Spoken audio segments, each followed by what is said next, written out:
I quote, the judgment of this court will be delivered tomorrow, 12th November 2024. Following a statement by Honorable Dr. K.C.L. Atuba-Forson on a matter he considered to be of urgent public importance on the 15th of October 2024, and comments thereof by other members, as permitted by the standing orders of Parliament, I communicated the findings of my inquiry into the matter as the Speaker of House on the 17th of October 2024, the contents of which has been construed to be a ruling. I urge all of you, the media men, stop describing the MPP majority as the MPP caucus. Stop describing me as the leader of the MPP caucus. As part of your journalism, your job is to follow the law, to disseminate right information.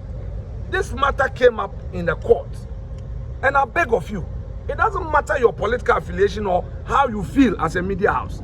Do justice to the issues. The speaker made a pronouncement. He has turned around to say he didn't rule. He only expressed an opinion. So that was how proceedings ended at the Supreme Court today, followed by some comments in media interviews after the hearing and a playback of an excerpt from the Speaker of Parliament's press briefing last week, in which he explained that he did not provide any ruling on the contentious 4 vacant parliamentary seats and that he only provided that information to the House. The Supreme Court will give its interpretation on the correct position of the law regarding Article 97 of the 1992 Constitution, that is the constitutional provision that the Speaker of Parliament used to declare 4 seats in Parliament vacant. This whole thing is about when and how a parliamentary seat can be declared vacant in line with the Constitution. Welcome to Graphic Online's News in Brief.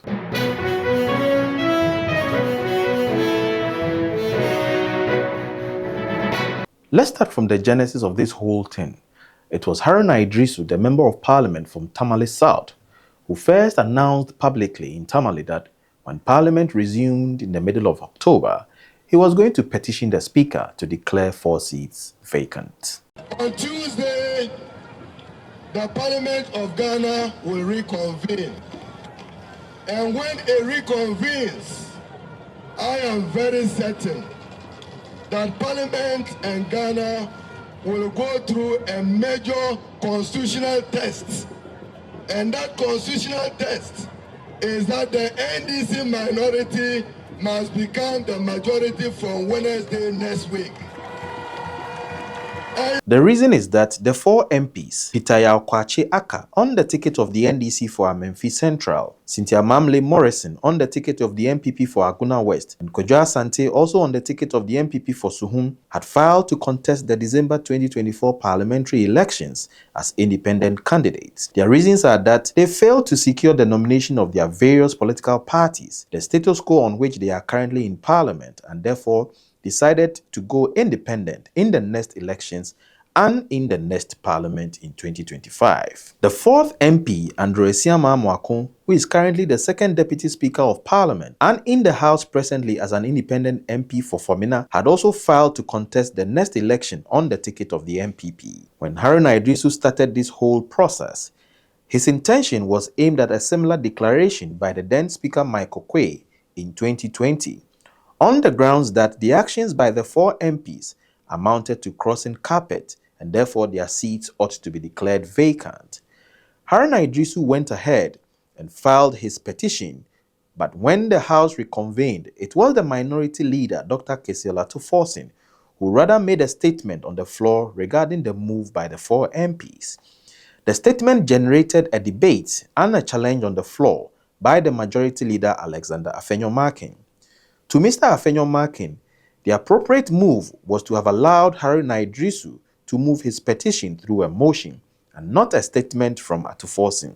While the debate went on, Mr. Afenyo-Markin informed the House that he had already initiated a process at the Supreme Court for an interpretation of Article 97, as he predicted what was going to happen after picking information on what the minority was planning to do. In your ruling, my understanding was to the effect that your duty is not to interpret the Constitution. My understanding was to the effect that your duty is not to interpret the Constitution. But, Mr. Speaker, it is important for me to emphasize one more time that when the statement was made by my respected colleague, Dr. Tsatsu Tsikata, I did draw the attention of the House, including your good self, to the fact that the matter being a very grave matter, I have taken it upon myself to seek the court's interpretation of the matter. The Speaker then decided to provide his verdict in 2 days, and when the House resumed, the Speaker informed them that after carefully assessing the situation, the seats of the 4 MPs had indeed become vacant, considering that they had crossed carpet. Unsatisfied with the Speaker's ruling, a position the Speaker later explained at a press briefing that it was not a ruling but an information he provided to the House, Mr. Afenyo-Markin proceeded to the Supreme Court ex parte and applied for a stay of execution, based on which the Supreme Court directed the Speaker to hold on with implementing his ruling until the final determination of the matter by the Supreme Court. You recall, I did state I was going to give my response to the statement that was made by the minority leader, which was commented upon, in fact, debated by the House. And so I want to redeem that pledge in the form of a formal communication.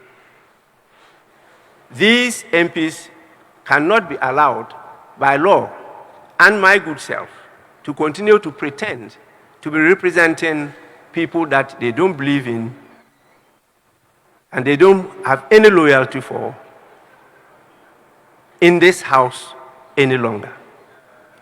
The House is accordingly so informed. Honorable members, I thank you for your patience and attention.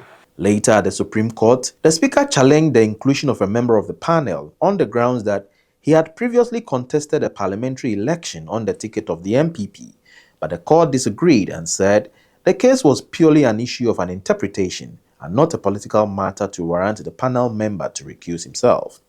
The Speaker again, through his lawyer, prayed the court to throw out Afenyo-Markin's case, but that again was also rejected by the court with the explanation that it was an issue of interpretation and the Supreme Court was the appropriate place for it to be handled. It is important, and the question of whether the jurisdiction has been properly invoked is different from whether the jurisdiction exists. It's a different legal question. It is important to place on record that both the plaintiff and the Attorney General have complied with these orders, and this court is able to complete hearing of this suit if the Speaker chooses to file no processes. For the above reasons, the application is refused. So, Mr. Sorry, will you be filing anything, or should we hear without you? Oh, no, I don't have instructions on that matter, but especially so that if my lady looks at the affidavit that I filed, I said the order was served on the Speaker on Monday, so he has 7 days. I'll speak with him to draw his attention to the court's ruling. Suit is adjourned to Friday for completion. File your processes by close of day tomorrow. This is a constitutional crisis. We are living in a country where the parliament is not sitting. What is going on? I'm not too sure that this suit is to enable parliament sit. It's to declare. Very well. Yes, I take it then. While all this was happening, the NDC side in parliament, claiming to now be the majority side based on the Speaker's ruling, with 136 seats left against that of the MPP's 135 seats left, the NDC on 2 occasions occupied seats on the right side of the Speaker, in line with the convention in the House, as where the majority side sits. On those two occasions, the MPP members stayed outside, and due to lack of quorum to take decisions and lack of a business paper to proceed, according to the Speaker, the House was adjourned indefinitely on both occasions. Knowing the challenges we are facing, it is not advisable to be adjourning from day to day. And so I'll proceed once more to adjourn the meeting indefinitely. And the meeting, this extraordinary meeting, is accordingly adjourned. The Supreme Court today heard the full submissions from the parties, but apart from the plaintiff Alexander Afenyo-Markin and the second defendant, the Attorney General, who filed their responses, the Speaker, the first defendant in the case, did not respond and was not represented in court either today.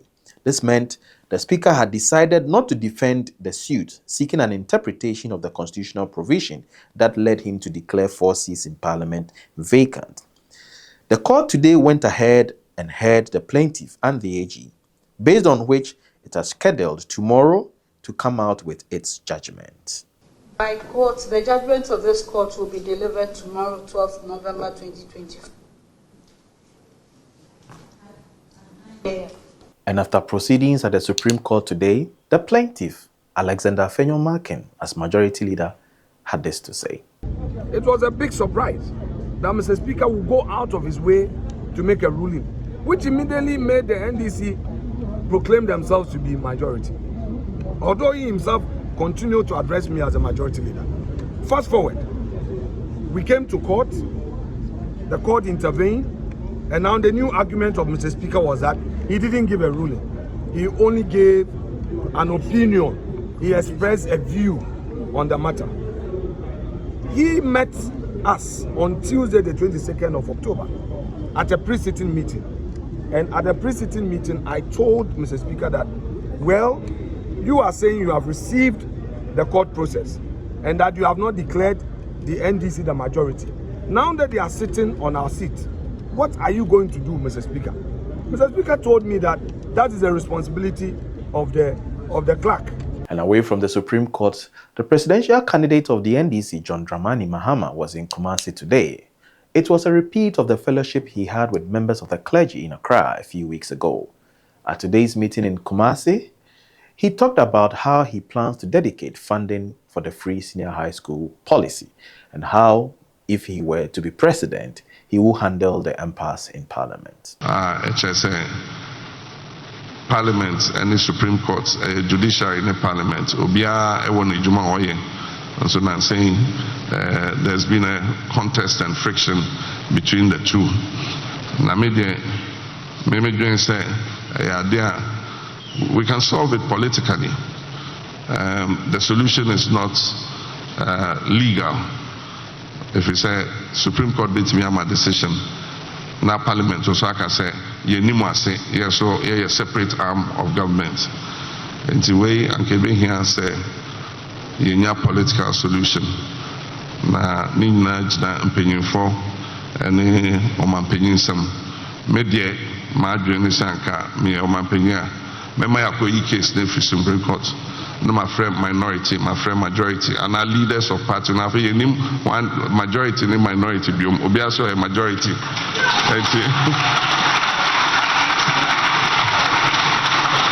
Now, my friend, leaders of two groups, you know, and as of opinion, Council of State, and the Speaker of Parliament, Akasa. Me would you say, almost last year, on solution to Asema Koso. And still in politics, the High Court in Sekondi today cleared the NDC's parliamentary candidate for Amenfi Central, Joana Cudjoe, to go ahead and contest the upcoming parliamentary election. Remember, it is the same Amenfi Central seat issue that has led the incumbent MP on the ticket of the NDC, Peter Yaokwache Aka, to file to contest the seat as an independent candidate.